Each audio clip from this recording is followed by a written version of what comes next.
khotbah tidak pernah jelaskan Alkitab, nanti baru ini jemaat pindah, dia bingung.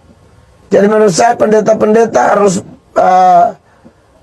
harus belajar banyak ya, banyak berdoa, banyak belajar untuk kita ajar yang sungguh-sungguh. Tak selalu Tuhan menjawab doa, namun Dia beri yang terbaik di waktu yang tepat. Dan pertanyaan selanjutnya. Silakan. Selamat pagi Bapak. Ya. Terima kasih untuk firman yang Bapak sampaikan. Saya sedikit saja dengar kutipan Yehezkiel 34 ayat 4 tadi Bapak sampaikan. Ya. Dari sisi orang yang pindah agama tadi, Ya. bisa jadi karena tidak diurus dengan baik, terutama dalam pengajaran firman. Ya. Karena menurut saya orang yang pindah ini kebanyakan yang dasar iman dan firmannya kurang, Bapak. Mohon pencerahan. Iya. Iya. Baik, terima kasih. Saya pikir ini pertanyaan sekaligus masukan untuk memperlengkapi khotbah saya tadi ya. Terima kasih teman. Ini saya ini suka begini nih. Saya kalau rasa aduh kok bagus sekali pertanyaannya ya. Jadi baik, buat pendengar yang mungkin baru gabung. Jadi tadi saya mengkhotbahkan peran gembala. Lalu kutipannya salah satu data pembanding adalah Yehezkiel 34 ayat 4. Dan di ayat itu memang Tuhan sendiri mengkritisi gembala-gembala Israel yang tidak urus baik-baik jemaat atau domba milik Kristus ya. Tidak urus baik-baik jemaat milik Kristus sehingga akhirnya jemaat ini bisa pindah agama.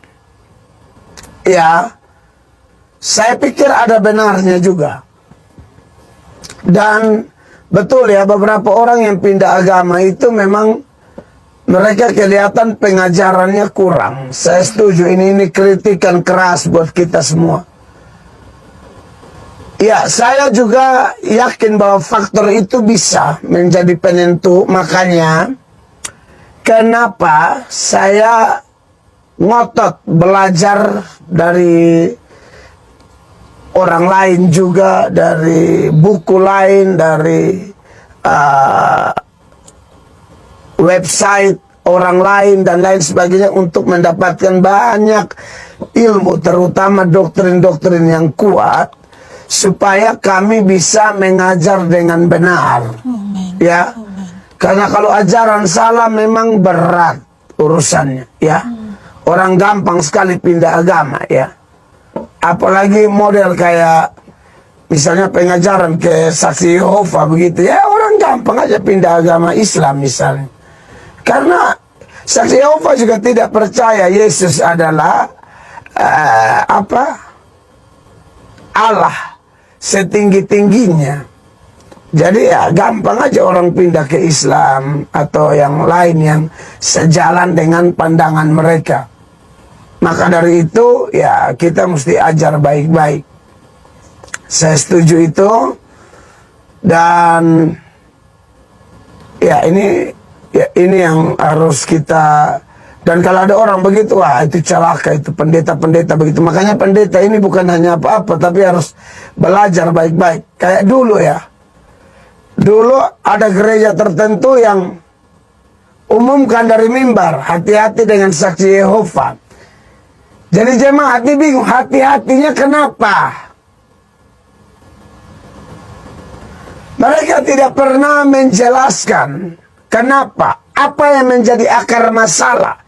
Itu tidak disampaikan. Begitu. Nah, akhirnya jemaat jadi bingung. Nah, kalau kami berusaha seminarkan itu. Ibarat menjelaskan sebuah racun, suatu racun, harus jelaskan ini racun ini campurannya ini. Kalau minum nanti begini, sekian menit langsung pucat, lalu kemudian nadi semua berhenti, kayak gitu-gitu. Menjelaskan, harus jelaskan itu ajaran sesat itu kayak apa. Makanya di channel saya tuh ada, saya saya dan teman saya dari Gemit, seorang mantan pengurus pemuda tingkat klasis di Rote sana. Oh, dia pintar sekali. Dia punya data yang kuat dan dia pertanggungjawabkan semua. Jadi bukan asal-asal bunyi ya. Nah, ini contoh semangat untuk menjelaskan, sehingga orang tidak cepat pindah. Betul juga sih, saya lihat beberapa yang pindah itu memang dari gereja-gereja yang bahkan Alkitab pun mereka tidak hormat. Mereka tidak junjung tinggi Alkitab. Sepanjang khotbah itu tidak jelaskan firman. Segala filsafat lah, hal-hal moral lah. Kadang-kadang khotbah cuma 15 menit, hanya baca dan tidak kasih keterangan apa-apa. Sampai jemaat bilang, kalau begini lah baik saya pulang baca sendiri. Kacau gereja begini. Ya. Lalu dia lebih urus kota yang green and clean. Itu urusan wali kota dan dinas kebersihan. Pendeta juga boleh umumkan, itu masih sedikit saja. Lebih banyak beritakan Injil. Ada lagi tidak beritakan Injil, dia omong dia punya keuangan terus. Tidak percaya ekonom lagi kah? Akuntan yang pintar-pintar masalah doi. Ini pendeta dipaksa diri mau omong uang. Hai kacau. Belajar Alkitab, omong Injil. Kita ini STH, sarjana teologi, itu sarjana ketuhanan.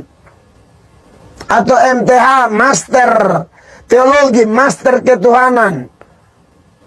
Bukan kau omong keuangan lebih banyak. Ya, yang perlu-perlu sifatnya berinformasi. Bila perlu undang yang pakar satu kali baru bikin di mana kok. Begitu. Khotbah tidak pernah jelaskan Alkitab. Nanti baru ini jemaat pindah, dia bingung. Jadi menurut saya pendeta-pendeta harus belajar banyak ya, banyak berdoa, banyak belajar untuk kita ajar yang sungguh-sungguh. Makanya saya di gereja tempat saya gembalakan, selain berkhotbah ada hari di mana saya buka tanya jawab. Saya memberi jemaat mengkritisi khotbah saya. Begitu. Itu senada dengan Kisah 17 ayat 11. Jemaat Berea, selidiki khotbahnya Paulus, periksa dulu. Jangan asal telan. Dan pendeta harus rendah hati kalau ditegur. Memang kita pemahaman pas-pasan, ada jemaat lebih pintar, malu dong. Begitu, supaya orang jangan pindah-pindah agama. Tak selalu Tuhan menjawab doa, namun Dia beri yang terbaik